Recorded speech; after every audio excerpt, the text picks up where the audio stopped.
What's up, guys? Brett Appley here from dailyfanmma.com. Today is Friday, October 9th. I got a DraftKings UFC Quick Picks video for you today on the Mayo Media Network for the Moraes vs. Sandhagen card that starts on Saturday. Before we get into the content, make sure you hit that subscribe button on the channel. Hit the notifications bell as well. You guys know the drill. There is tons of content churning out throughout the week here on a variety of different sports. Today, I'm doing quick fire on some DraftKings UFC picks, but if you want full breakdowns for free, Cody Safdie and Paul Shaughnessy already posted their Dogger Pass podcast on the same channel. That is one of my absolute favorite shows to listen to. Those guys do a great job. So if you haven't watched the Dogger Pass podcast yet, hit the pause here, go check that out, and then come back here for some DraftKings picks. And if you're looking for some more in-depth analysis on DraftKings, we got you covered there as well. Complete written breakdowns of every single matchup on the slate, a premium podcast, rankings, projections, ownership, and a lot more on dailyfanmma.com. You can use the promo code LAUNCH, all caps, for 20% off any 1 week package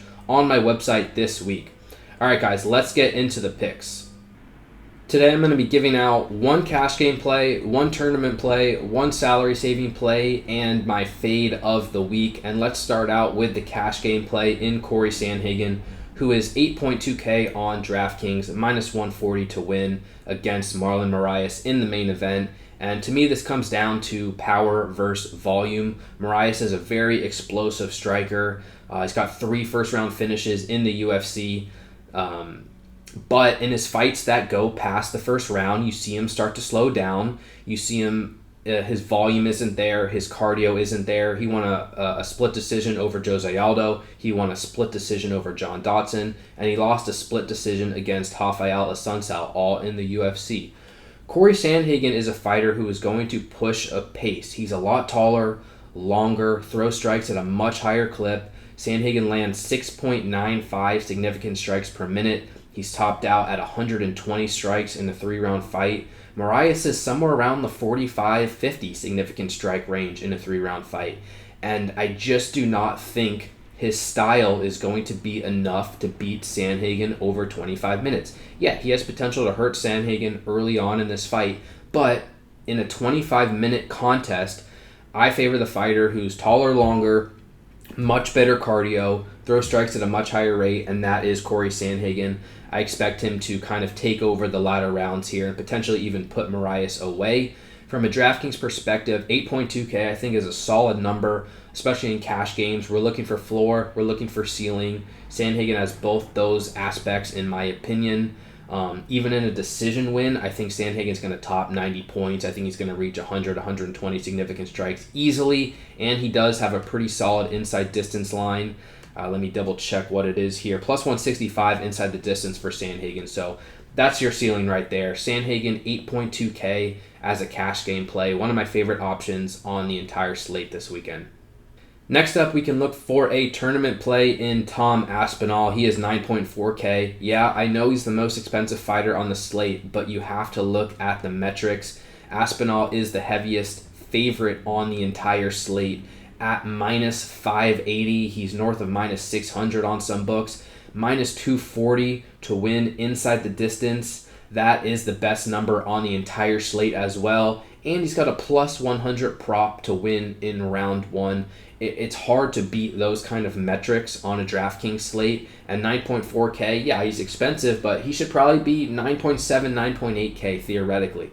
So in tournaments, I'm looking for upside. I'm looking for quick finishes. Aspinall has actually never won a fight that's gone longer than 2 minutes. So, I mean, there's some red flags there, but when he wins, he's going to win quickly, and he's fighting a newcomer in Alan Baudot, who does not appear to be any legitimate prospect. Baudot's actually coming off a submission loss on the regional scene, and I think Aspinall has a chance to hurt him with his power strikes. Aspinall can take him down. Aspinall's a black belt in jiu-jitsu. Again, we're not really talking about what happens if this fight goes into round 2 and round 3, but Aspinall has a good chance to win this fight quickly, and that's what the numbers tell me. He'll be popular at 9.4K, but when I have the money to spend on this DraftKings slate, he's absolutely among my favorite options and definitely someone you should consider this weekend.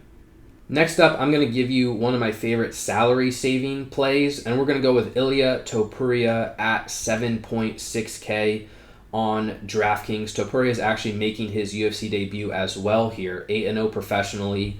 7 of his wins have come by submission, 1 win by knockout. So this guy is upside as well. And again, most of his fights end quickly inside the first round. He'll be taking on a tougher opponent, Yusuf Zalal, who is a solid favorite here, minus 175. But again, this is a salary saving play. So Topuria is only plus 155 to win at 7.6K. And one of the things I like to look for when I'm trying to decide who to save salary on for DraftKings is the inside distance line, especially compared to their opponent. So Topuria is plus 155 to win here, but he's only plus 205 to win inside the distance, while Zalal is minus 175 to win and plus 250 to win inside the distance. So what this tells me here is, yeah, Zalal might win this fight at a better than 50% chance. I mean, that's why we're getting Topuria so cheap. But when Zalal wins, it's more likely than not to be by decision. When Topuria wins, it's much more likely to be inside the distance. And from a DraftKings perspective, that's all we can ask for, especially with a punt play, 7.6K, a strong wrestler, a black belt in jiu-jitsu, and he's going to come for Zalal quickly. He's already made that clear in his pre-fight comments. He wants to finish this fight quickly. 7.6K plus 205 inside the distance, upside for the price. I like him. One of my favorite options to save some salary on DraftKings this weekend. Finally, let's give out my fade of the week. And look, when we're paying up, there are a lot of fighters in the upper 8Ks, in the 9K range that I do like. We already talked about Tom Aspinall. There's Ulan Bekov at 9.3K, Nascimento 9.2K, Breeze 9.1K. Those guys are all in play. Edson Barbosa is going to be popular, 8.8K, Tony Kelly, 8.7K. We can't play every single fighter on the slate. So at some point, you got to pick and choose. And Tracy Cortez at 9K is the fighter who probably will not make my player pool when I am paying up. Cortez is fighting Stephanie Ager here. Cortez is minus 185 to win. Ager is plus 160. And Cortez has a decent style. She's a decent wrestler, an adequate submission grappler. But I fear that Ager is going to do a good job at neutralizing Cortez's strengths in this matchup. Ager is a national champion of Switzerland in judo. She's got a decent jiu-jitsu pedigree as well, and she's very physically strong for the bantamweight division.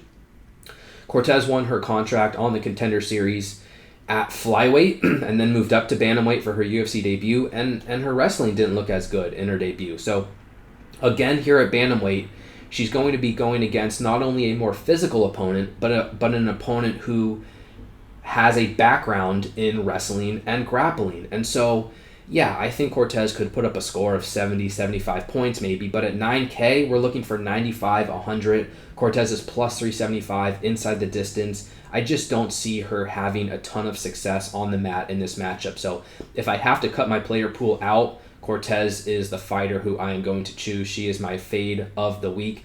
And with that said, I actually like the underdog a bit here. I think Ager, with her grappling base, with her physical strength, she might be able to move Cortez around a bit. Plus 160 is not a bad number. Ager by decision, plus 335 as well. Those are two lines that I am interested in. That's going to do it, guys, for the UFC Quick Picks for Moraes versus Sandhagen. Gave out Sandhagen 8.2K, Aspinall 9.4K, Topuria 7.6K, and Cortez as my fade of the week at 9K. That's it for this week's UFC Quick Picks, guys. Thanks for watching. You can follow me on Twitter at Appley. Make sure you subscribe to the channel here at the Mayo Media Network. Like the video. Comment below, too, as well, what your favorite pick is of the week on DraftKings. DailyFanMMA.com. Use that promo code LAUNCH for 20% off any 1 week package. Thanks for the support. Best of luck in your contests, and we'll talk to you guys soon. Bye, everybody.